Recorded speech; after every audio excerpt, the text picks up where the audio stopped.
বৃহস্পতিবার পবিত্র রাতে কেউ যদি এই দোয়াটি 100 বার পরে কোনো দিন পৃথিবীর কোনো মানুষের কাছে তার হাত পাততে হবে না। পৃথিবীর সব কিছু তার পায়ের নিচে আল্লাহ হাজির করে দিবেন। দারিদ্রতা থেকে মুক্তি দান করবেন, বিপদ আপদ থেকে মুক্তি দান করবেন, তার সম্মানকে সুউচ্চতা দান করবেন, অসুস্থতা থেকে দূরে রাখবেন। আল্লাহর অশেষ দয়া ও রহম তাকে দান করে দিবেন। সুবহানাল্লাহ। বৃহস্পতিবার রাত এটি গুরুত্বপূর্ণ রাত। এই রাত সপ্তাহে একদিন আসে।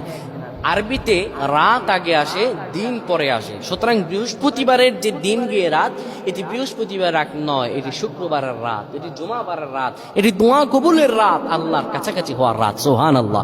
এই বৃহস্পতিবার রাত আল্লাহ তাআলা বান্দার দোয়া কবুল করেন।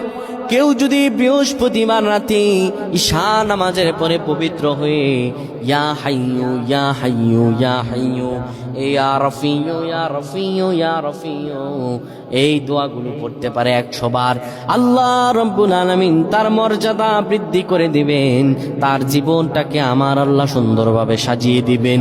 বিপদ আপদ বালা মুসিবত গুলো আমার রাব্বুল আলামিন দূর করে দিবে। আল্লাহুম্মা আমিন বলেন।